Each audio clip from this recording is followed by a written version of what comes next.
As bold as lions.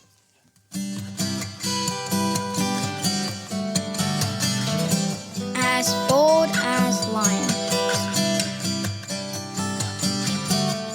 As bold as lions. As bold as lions.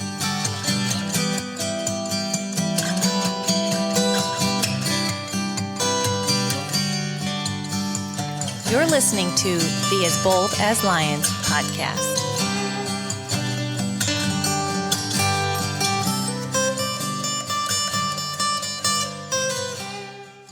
Welcome to the As Bold as Lions podcast. My name is Derek. So good to have you join me today.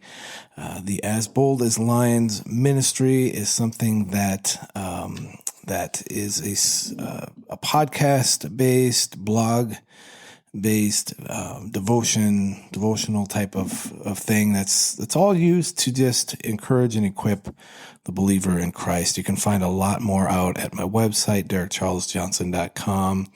I'm also on Facebook, places like Instagram, YouTube. You can just search me, and hopefully some of this stuff comes up.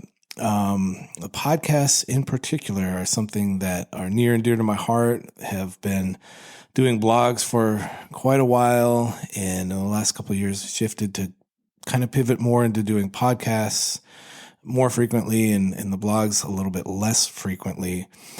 And so if you're listening to this, you found me somewhere, maybe on my website, maybe out on some streaming platform like Spotify or Apple Podcasts. And you can go back and find more right where you're at if you're on one of those sites. Today, I'm excited because we are starting a new series, kind of a short 3-week series on the topic of parables. I'm not great at catchy, attention-grabbing titles or headlines, so it's simply parables, and then each week is going to be what parable we're talking about. So hopefully that's enough to just wet your whistle and tell you this is where things are headed. I'm intrigued by parables. They're things that Jesus taught, and I think as we go into these each week, we're going to kind of see his heart and see what he was telling his early disciples and followers, and things that are recorded for us thousands of years later to also receive and to gain instruction by. I've talked about parables a little bit in the blog, not necessarily a series like this, but in different blogs that I've done. And the one that we are doing today on the Sower, which is from our version of this, I guess, or the gospel that we're looking at is from Mark. But this was a blog that I did a few years ago called Conditions of the Heart. That's something you could go out and search if you wanted to look at that.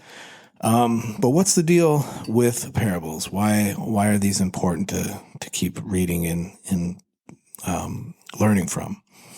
I think it's just one of the most impactful ways that Jesus taught his disciples. And these accounts are overlaid with spiritual truths.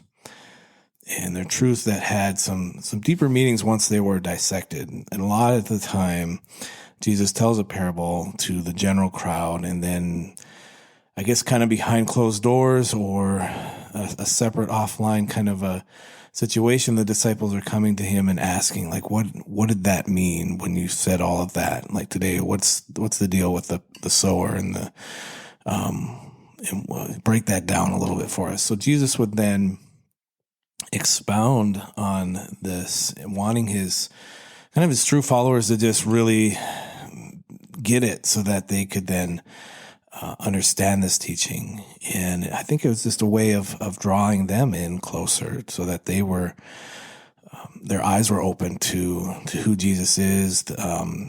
These parables would often pull in things about what preaching the gospel looks like, heaven and hell, and, the righteous versus the unrighteous, much just about the Son of God himself, about Jesus himself, revealed through the parables.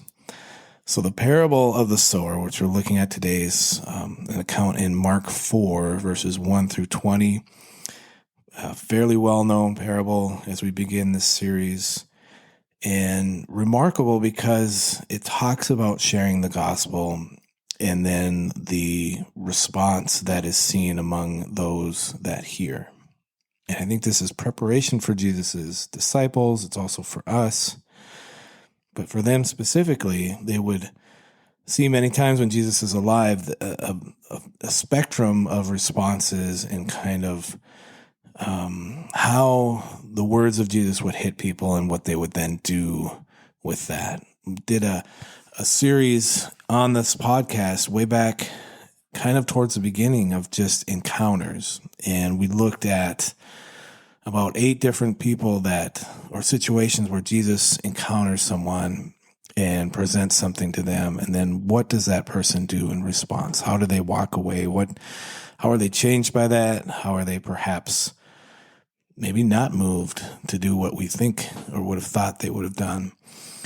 And so these parables this parable in particular is another look at that of like how, when the gospel goes forth, how are people going to respond to it? And the disciples would see that. It prepares them for their own ministry, as each one of them, I guess minus Judas Iscariot, who would betray Christ and go on to hang himself. The rest of them, they would go out and be tasked with ministry and tasked with sharing about this Jesus that they had walked with for the past 3 years. So as we dive in today, I want to just start reading a little bit of this. It's Mark 2 through 9. Kind of sets up the rest of the passage, and it's without having to read maybe everything right at the top here to see where he's going. So starting in verse 2, and he was teaching them many things in parables, and in his teachings he said to them, "Listen, behold, a sower went out to sow. And as he sowed, some seed fell along the path, and the birds came and devoured it. Other seed fell on rocky ground, where it did not have much soil, and immediately it sprang up, since it had no depth of soil. And when the sun rose, it was scorched, and since it had no root, it withered away." Verse 7, "Other seed fell among thorns, and the thorns grew up and choked it, and it yielded no grain. And other seeds fell into good soil and produced grain, growing up and increasing and yielding 30-fold and 60-fold and 100-fold. And he said, He who has ears to hear, let him hear." Excuse me as I'm flipping some pages and getting my notes together. Quite a few notes on these next few episodes. As we're going through, I want to unpack these 4 types of soil, or 4 types of ground where the sower is planting seed, where he's scattering the seed. And up front, I've borrowed from different preachers that I've heard on this topic, borrowed from just the research or studying I've done. So not everything, as you should know, the disclaimer with anything I probably put out there, not everything is original thought. A lot of it is informed by people a lot smarter than me. So, but just on defining some things as we look at this parable, just so we kind of know who's what here, because Jesus goes out to kind of explain this as he goes through and comes back with the disciples. The sower, the person scattering the seed, here is Jesus. The seed itself is the word of God, or the gospel. And then the condition of the soil is kind of a reflection of the heart condition. And that blog that I did was called Conditions of the Heart. That was really tied into the soil or the ground. What is already there, that the seed that is being planted or attempted to being planted, what does that look like? And it's those 4 areas that I want to examine today, kind of dive in. We'll use this parable itself as we just read, and then the verses that follow, which go on verses 14 through 20, that kind of explain this as they're quizzing Jesus about this. So we're going to just go point by point. And first we have the heart that is along the path, a heart that is just along the path as he's going. And as he sowed, some seed fell along the path and the birds came and devoured it. Verse 15, he says, and these are the ones along the path where the word is sown. When they hear, Satan immediately comes and takes away the word that is sown in them.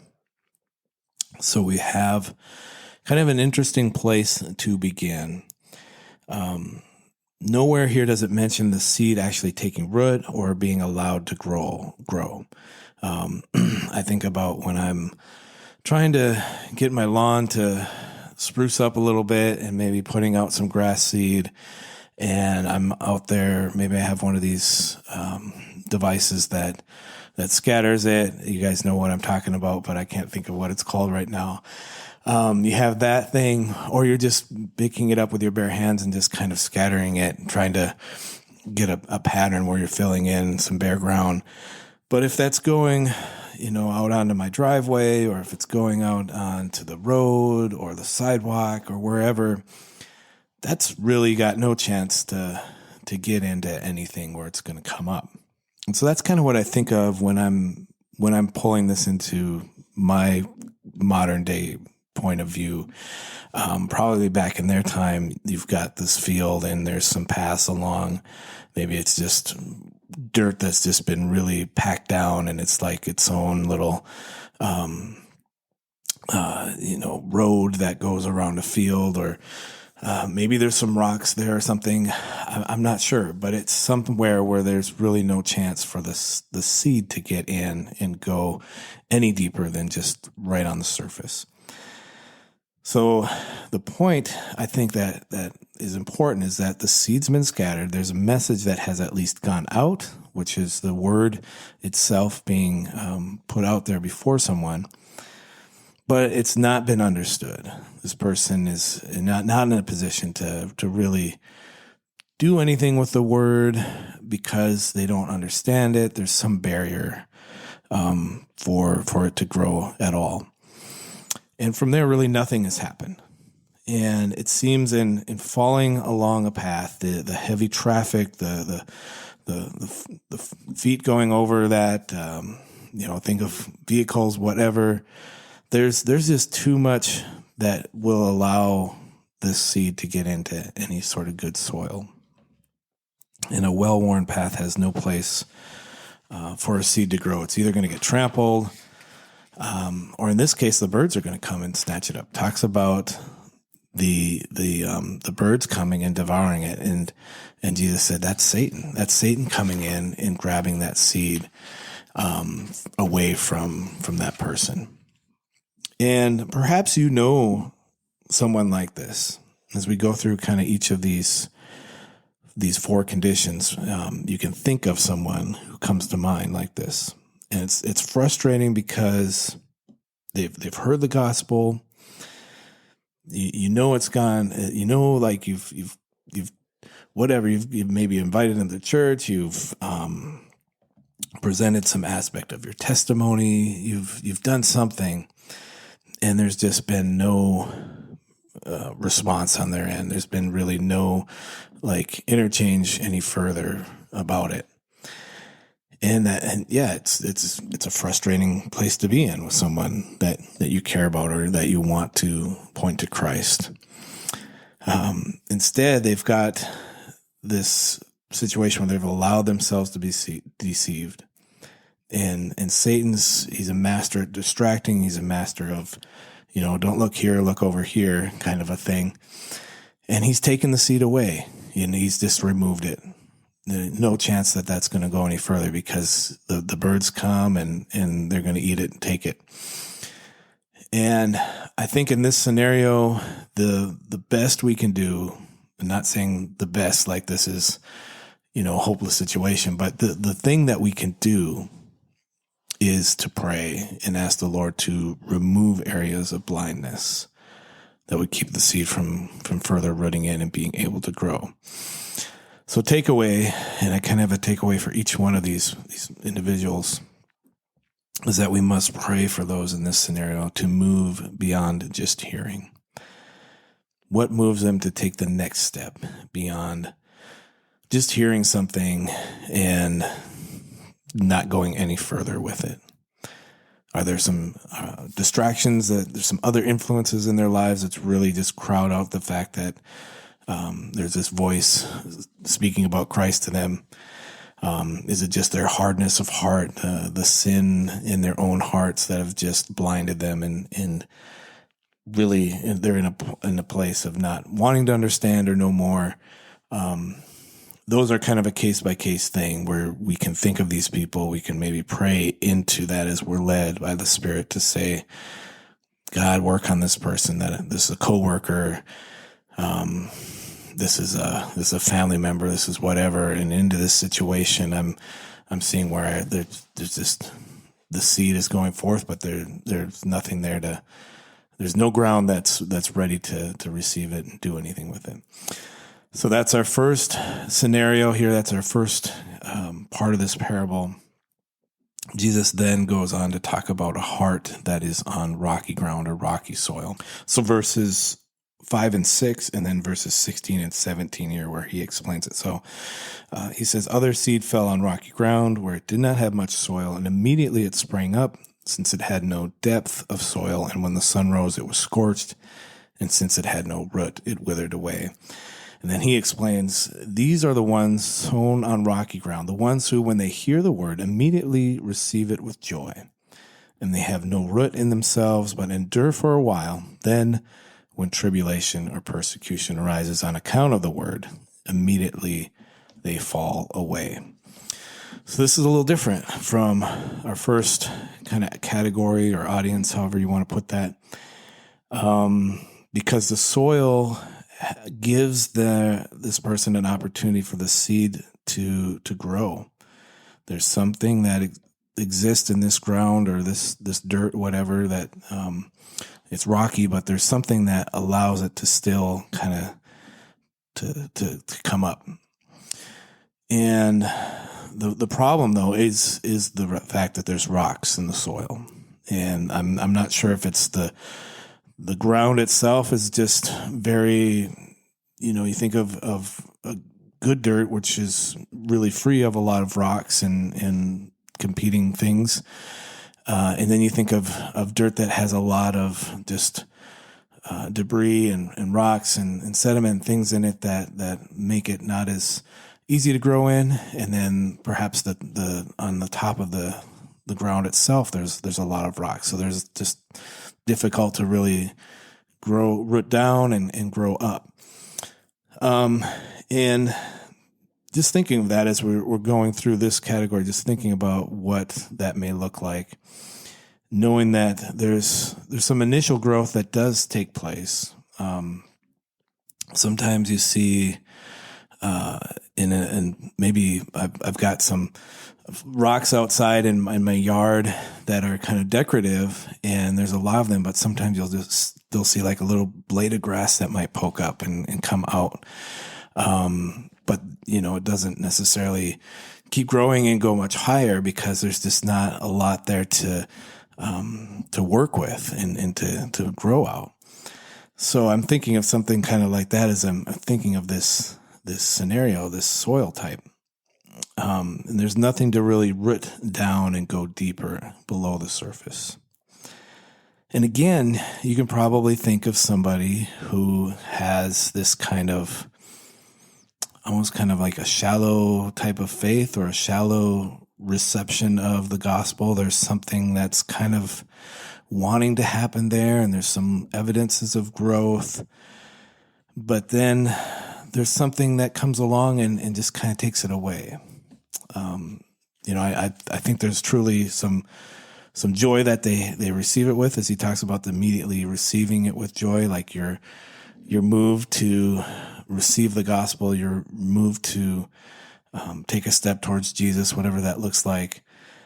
But then there's something that just totally comes in and brings some level of hardship or persecution or whatever, and then it's gone. And I can think of just folks that various difficulties that may come along their path. Maybe it's a death, maybe a divorce, some sort of repetitive pattern, sinful behavior in their life, and it's just something that they're not dealing with and really trying to conquer with the help of the Lord, and it just all causes the growth to stop, and then for that little blade of grass or whatever to just kind of wither and die. And the takeaway here, if you have someone in your life that's in this spot, loved one, a friend, again, somebody that's an acquaintance somehow, the best thing that you can do is pray and then bring wise counsel, trusting that the condition of their heart will deepen and allow them to not just stay shallow in their faith. And I really think that's such a metaphor that you can kind of grab onto here is just this shallowness of their faith. And it's really, there's nothing below the surface. As soon as life gets tough, they're gone. They're not sticking around. It's gotten too hard. This Jesus thing it's just not worth it. And I've talked about that on various episodes of the podcast before with just the faith that we have to have that's deeper than that, that's stronger than that, that's rooted in. And we want to minister to these folks. We want to witness. We want to be just somebody that if hopefully we are in a stronger, more reliable point in our lives and our faith that they can kind of go to and see that on display, to pray for them, walk with them, definitely. Words like discipleship and mentorship, those are things that come to mind thinking about people in this category where they're just not there and they almost have to be shown like this isn't just a thing you pick up when you kind of want to put it on and it's, I'm a Christian. Yeah, this is great. I go to church. I go through the motions. This is a relationship with Jesus. This is 24/7, 365 days a year, thick and thin. Like you have to keep your eyes on him. So definitely think about people that you have in your life that you can pray for. Maybe there's an opportunity here where the Lord would lead you to somebody where you can be a witness to in this area. So we've gone through two of these heart conditions. Our third one is a heart surrounded by thorns. Verse 7 here, it says, other seed fell among thorns, and the thorns grew up and choked it, and it yielded no grain. Jesus goes on to explain in verses 18 and 19 to his disciples. He says, and others are the ones sown among thorns. They are those who hear the word, but the cares of the world and the deceitfulness of riches and the desires for other things enter in and choke the word, and it proves unfruitful. So as I read this parable and I read this particular heart condition, the seed falling among thorns, I was questioning whether or not this is seed that actually takes root, kind of like our first mention where it's snatched up by the birds and it's along the path. This falling among thorns, is there any rooting in and going at all, below the surface? It kind of seems to me like it's like that, where it's falling into some area where there's not really an opportunity to go any deeper, or certainly if it does grow, there's these thorns, there's these distractions, there's these things that are going to keep it from going any further. It's kind of like you have, again, I'm going lawn care. I'm looking at my lawn right now as I'm doing this actually.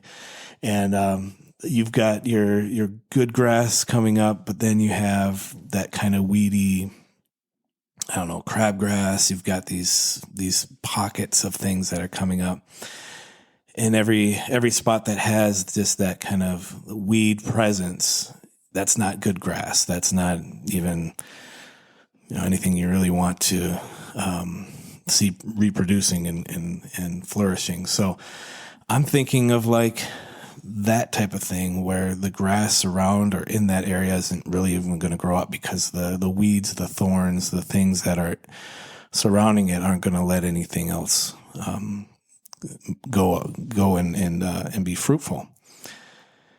And much like we talk about distractions, we talk about the cares of this life, much like the rich young ruler who approaches Christ. And that was, I think, one of the encounter podcasts that I did. This rich young ruler who comes to Jesus, he's so close, wanting to enter into the kingdom. But there's just this one thing that he can't let go of. And it's his riches. He went away very sad because he was wealthy. And Jesus said, sell all you have, give it to the poor. It was kind of like putting his finger on the one thing that comes between totally surrendering your life to Jesus. And that was a thorn. That was something he was unwilling to part with. And we have some of the same thorns today. We have some of the same distractions today, the cares of this life that just look more appealing and offer maybe more temporary satisfaction. So we go after those instead of going after Christ. It's the worries of this age, the seduction of wealth, the desires for things. Those are all stumbling blocks that really can come between us. And just the takeaway here, you're probably sensing a theme already. We can pray for the person in this position to somehow be brought to what I call a crisis point in their lives where they see their need for a savior.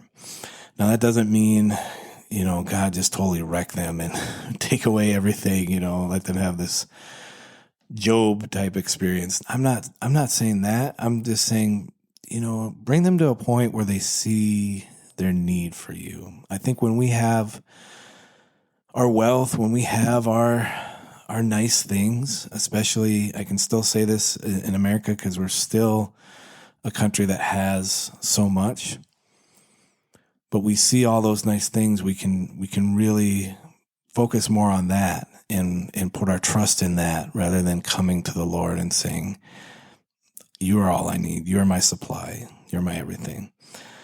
So that's a point where we can pray for those people. Maybe that's even in our own lives where we're finding the thorns are big time distractions for us right now.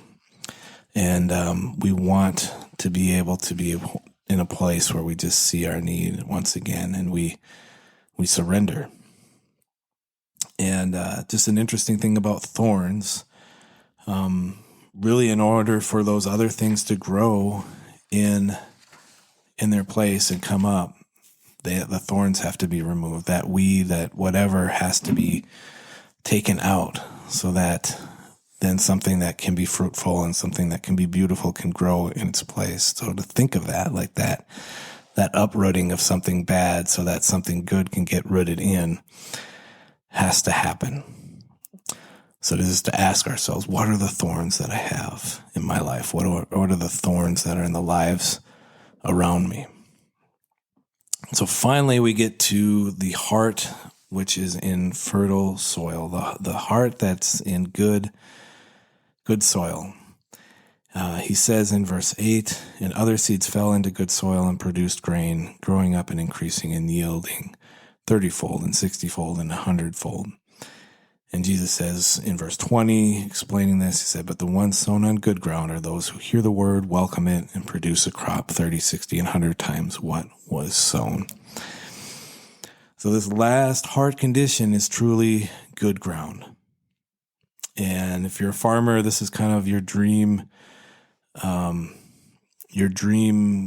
field scenario, I guess. I'm not well versed enough to throw out terms that I could have a good conversation here, but you like this the way this is shaping up, some good farming ground, and you're going to get a good crop. And this is the point at which Jesus ends this whole parable, this whole teaching. The word is not only heard, And in each of these scenarios, each of these grounds, the word's gone forth, but it's also welcomed, and then a return is comes forth from that. The word was heard in all those other scenarios. The rocky ground, it was received, it took root, but it was shallow. But in all these other cases, there was no fruit that came of it. There was no crop.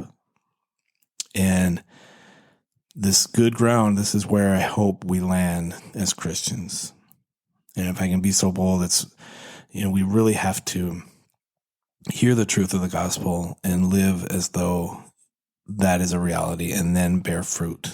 Like, our lives should bear fruit as an evidence of having heard and understood, and then growing and having roots going. And there should be some fruit that is seen as a result of that. So the takeaway, and hopefully many in my audience are listening, they're saying, I identify with this. I feel like I'm in this ground. I've heard the word. We can examine the fruit of our lives. Are we ourselves growing in our knowledge and understanding of Christ? Do we desire to pray and read his word? Are the desires for the other things, maybe the thorns of this life, are those lessening and diminishing over time? And are we seeing others around us that want to know more because of the example that we've been setting? So there's some self-examination as we move to the end of this to think about, if I'm in that good soil, Jesus, are you producing some of that fruit in me? And that's just something before you and the Lord. But I'd encourage you to take that time and to kind of meditate and pray over that. This podcast and these next couple are really going to be pretty devotional based, Bible study based types of things. And you've probably come to know that's pretty typical of this podcast, but sometimes we veer off and go other directions. But I would encourage you to go back over Mark 4, back over these passages, and just consider the application for you. Again, perhaps you're in the soil it's not good, and you need to take some steps to deepen and enrich the condition of your heart. Perhaps you know exactly where someone else is at in your life, and after reading Mark 4, after hearing this podcast, you're convicted to really start praying for that person. Pray for some opportunities to